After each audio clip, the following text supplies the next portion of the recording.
Assalamualaikum warahmatullahi wabarakatuh. Perkenalkan, nama saya Franky Chandra Kusuma, NIM 190058 dari jurusan Pendidikan Luar Sekolah Fakultas Ilmu Pendidikan Universitas Negeri Padang. Baiklah, pada mata kuliah Administrasi dan Supervisi Pendidikan ini, saya akan menjelaskan materi mengenai konsep dasar administrasi pendidikan. Secara umum, konsep dasar dari administrasi dan supervisi yaitu adalah administrasi dan profesi. Konsep dari administrasi sebenarnya tidak berbeda dengan manajemen pada umumnya. Konsep artinya proses mengelola. Jadi, adalah suatu proses yang didesain untuk mengelola dalam konteks menurut Hussein Usman adalah proses mengelola sumber daya 7M tambah 1I. Artinya yaitu dimanapun kita berada, ketika kita menjadi administrator atau manajer, maka ada 7M tambah 1I yang harus kita kelola. Maka secara profesional, ketika di bawah kehidupan masing-masing, konsep administrasi dan manajemen ketika digunakan itu bukan membuat kita menjadi seseorang yang luar biasa. Ini merupakan kunci sukses bagaimana mengelola 7M tambah 1I yang ada di bawah kepemimpinan kita. 7M tambah 1I itu adalah yang pertama, man. Artinya, sebuah lembaga atau organisasi dimanapun berada, jika kita adalah calon pendidik, maka mau tidak mau manusia yang ada dikelola sedemikian rupa. Yang kedua, money. Hal ini sangat harus dikelola karena uang membuat seseorang berubah orientasi. Yang ketiga itu metode. Sampai 7 tambah 1I. Inilah yang disebut informasi. Tidak satupun di antara ke-7 tambah 1 tidak membutuhkan pengelolaan. Tidak dikelola dengan benar, ini akan menjadi bom waktu bagi suatu lembaga.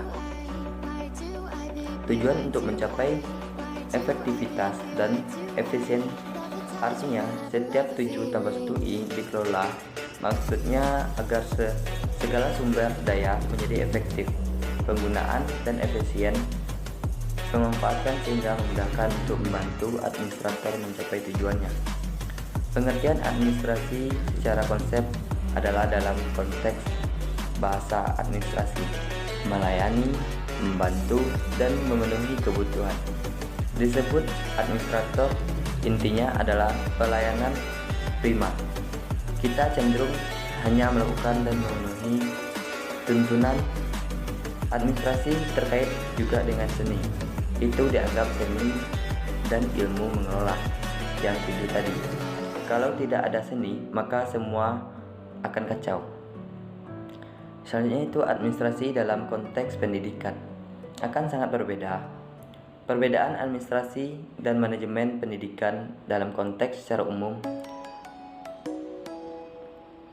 menganggap ini sama, maka muncul jurusan administrasi atau manajemen pendidikan dalam konteks secara umum.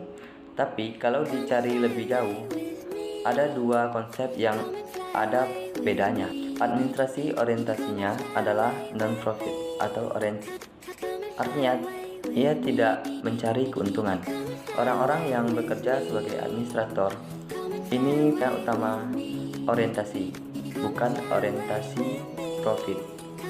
Sementara manajemen orientasi utamanya adalah profit yang mencari keuntungan. Maka muncullah istilah administrasi, itu adalah administrator. Sedangkan manajemen adalah manajemen. Administrator sama dengan leader. Kalau manajemen, manajer. Perbedaannya keduanya yaitu kalau bos, pemerintah ingin berkuasa, menciptakan rasa takut, sedangkan pemimpin melatih niat baik dan menciptakan kebahagiaan.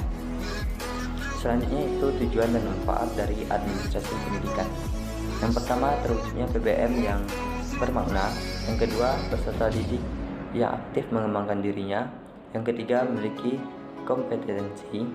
Yang keempat, tercapainya tujuan pendidikan secara efektif dan efisien.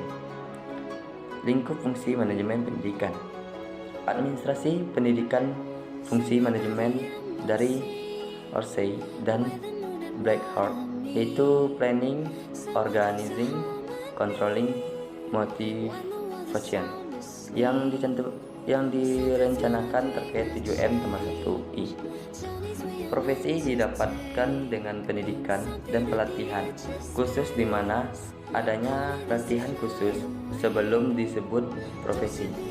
Beberapa istilah profesi yang harus kita ketahui yaitu: yang pertama itu profesional, memiliki dua makna.